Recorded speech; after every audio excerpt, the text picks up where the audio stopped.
मसीह के ज़िंदा और जलाली नाम में सबको इस्लाम। खुदावंद का शुक्र करते हैं, खुदा बाप की तारीफ़ करते हैं क्योंकि वही तारीफ़ के और हम्द के लायक है।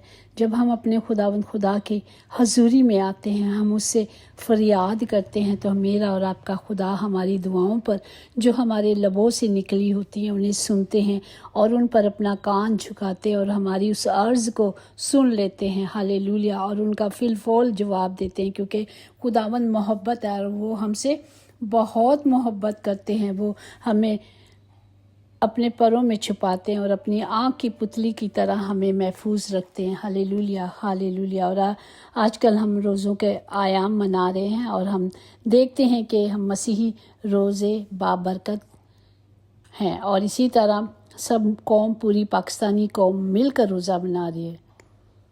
और हम जानते हैं कि जैसे यूना नबी को खुदावन ने नैनमा में भेजा था क्योंकि उनके जो गुनाह थे आसमान तक चले गए थे, और फिर खुदा ने उन्हें 40 दिन दिए थे ताकि वो रोज़ा रखें, खाकसार हों, दुआएं करें ताकि उनके गुनाह मिटा दिए जाएं, क्योंकि खुदा ने उस शहर को बिल्कुल तबाह करने का हुक्म दिया था। लेकिन उन्होंने खाकसार हुए, सब पूरा मुल्क असीरी में आ गया और उन्होंने रोज़े रखे, दुआएं की और खुदा ने उनकी दुआओं का जवाब दिया और उन्हें उन गुनाहों से, तबाहियों से जो खुदा ख़त्म करने वाले थे बचाया। Praise the Lord. हम जानते हैं कि हमारा खुदा रहीम है, रहम करने वाला खुदा है। वो हमारे गुनाहों को बख्श देते हैं। तो हम ईमान रखते हैं कि इस मोहब्बत में, इस मौके पर जो मिलकर सब काम करेंगे तो खुदा का जलाल ज़ाहिर होगा, क्योंकि हमारा खुदा गुनाह की शर्मिंदगी नहीं रहा बल्कि फ़क्र बना है, क्योंकि खुदा हमारे गुनाहों की खातिर कुर्बान हो गया। हालेलुया। खुदा ने हमारे लिए वो सब कुछ मुमकिन किया जो हम कुछ नहीं कर सकते थे। हमने रोज़ों के बारे में पिछले साल भी बहुत कुछ सीखा, किस किस मकसद के लिए कैसे रोज़े रखे जाते हैं। हमारे रोज़े रस्मी नहीं हैं। अगर आज भी हम रस्मी रोज़े मनाते हैं तो हम कलाम नहीं पढ़ते, क्योंकि हमारा खुदावंद, ज़िंदा खुदावंद खुद कहता है कि तुम मेरे लिए कौन सा रोज़ा रखा। और ख़ुद खुदावंद कहते हैं कि जब तू रोज़ा रखे, जब हमें ज़रूरत होती है, जब हमें कोई खुदा की हजूरी में आना है, अपने आप को, जिस तरह खुदावंद यीशु का एक मिशन था, उन्होंने उस मिशन को पूरा किया। उनके लिए उन्होंने 40 रोज़े रखे। इसी तरह हम देखते हैं मूसा ने भी खुदा की पाक हजूरी में जाने के लिए 40 रोज़े रखे। हालेलुया।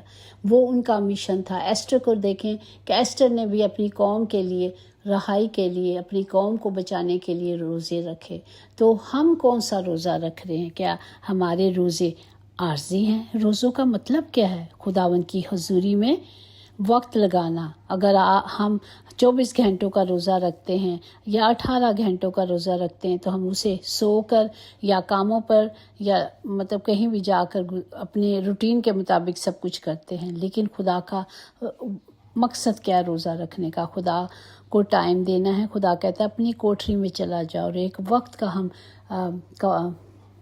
अपना लंच ब्रेक कर लें या अपनी नाश्ता स्किप कर लें, ताकि हम उस रोज़े का जो खुदा ने हमें खुदा की हजूरी में जाने के लिए रखना है, तो वो 2 घंटों का भी रोज़ा हो सकता है। वो रोज़ा वो है जो सिर्फ यहोवा यरी के आगे हमने झुकना है और खुदा के नज़दीक जाना है, उसे वक्त देना है। ये रोज़ा है जो खुदावंद मेरा और आपका रोज़ा चाहता है। ऐसा रोज़ा खुदावंद नहीं चाहता कि जब हम रोज़ा रखें तो रियाकारों की तरह अपनी सूरत उदास बनाएं, क्योंकि वो अपना मुंह बिगाड़ते हैं ताकि लोग उनको रोज़ादार जाने। लेकिन मैं, खुदा के कलाम में लिखा, लेकिन मैं तुमसे सच कहता हूँ कि वो अपना अजर पा चुके। बल्कि जब तू रोज़ा रखे तो अपने सर पे तेल उंडेल और मुंह धो, ताकि आदमी नहीं बल्कि तेरा बाप जो पोशीदगी में है तुझे रोज़ादार जाने।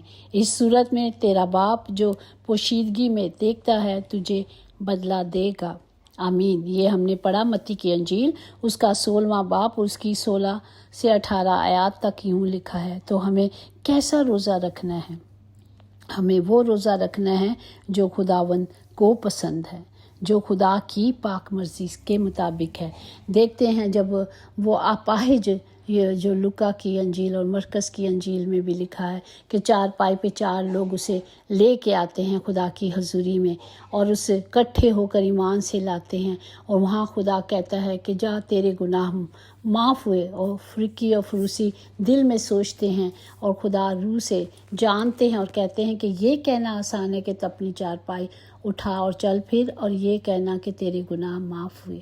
اگر ہم دیکھتے ہیں خدا گناہ معاف کرنے والا ہے، خدا اسے بخشنے والا ہے ہر انسان کو جو اس کی حضوری میں آتا ہے، لیکن اس پر لوگوں کو کیا پتہ چلے گا کہ اسے گناہ اس کے بخشے گئے ہیں یا نہیں۔ اس لیے خدا نے کہا اٹھ اور اپنی 4 پائے اٹھا چل پھر، تو یہ عمل ساتھ میں ہوا۔ پریز دی لارڈ۔ جب ہم دیکھتے ہیں ہم کلام کے مطابق چلتے ہیں، کلام کے مطابق چلیں گے تو ہی میرا اور آپ کا خدا جس نے وعدہ کیا ہے، دوسرا کرنتیوں اس کا 1 باب 10 میں لکھا ہے، چونکہ اس نے ہم کو ایسی بڑی ہلاکت سے چھڑایا اور چھڑائے گا، اور ہم کو اس سے یہ امید ہے کہ آگے کو بھی چھڑاتا رہے گا۔ آمین۔ پریز دی لارڈ۔ میرا اور آپ کا خدا ہمیں چھڑاتے ہیں اور چھڑاتے رہیں گے۔ ہمیں صرف ایمان رکھنا ہے، ہمیں توکل کرنا ہے، ہم نے وہ روزہ رکھنا ہے جو خدا کی شکر گزاری کے لیے ہے۔ ہمارا جو مشن ہو اس کے مطابق ہم روزہ رکھ سکتے ہیں، باقی روزے رسمی نہیں ہیں۔ ہمیں خدا نے کہا جب تو روزہ رکھے گا، جب ہمیں خدا کے حکموں کے مطابق بتایا گیا کہ ہم نے کیسے روزے رکھنے ہیں اور کس طرح رکھنے ہیں، اس پر عمل کرنا ہم سب کے لیے بہت ضروری ہے۔ خدا اس کلام کے وسیلے سے ہمیں برکت دے کہ ہم نے کس طرح روزہ رکھنا اور کیسے چلنا ہے جو خدا کے زندہ کلام کے مطابق ہے۔ خدا ہم سب کو برکت دے، ہمیں توفیق بخشے کہ ہم روح اور سچائی سے چلیں، اور سچائی ہمیں آزاد کرے گی۔ آمین۔ پریز دی لارڈ۔ خدا کا خوف پاک ہے، وہ ابد تک قائم رہتا ہے۔ خدا کے احکام برحق ہیں اور بالکل درست ہیں۔ جب ہم اس پہ چلیں گے تو خدا ہمیں بچائیں گے اور چھڑائیں گے اور ہمیشہ ہمیں شادمانی سے بھریں گے۔ آمین۔ آئے ہم سب کے لیے دعا کریں کہ خدا کا زندہ کلام ہم سب کے لیے جو 2 دھاری تلوار ہے، جو ہمارے قدموں کے لیے راہ ہے، ہم اس کلام کے مطابق چلیں یسوع کے نام سے۔ آمین۔ یقیناً بھلائی اور رحمت عمر بھر ہم سب کے ساتھ رہے گی، اور ہم ہمیشہ اپنے زندہ خدا کے گھر میں سکونت کریں گے۔ آمین۔ God bless you all.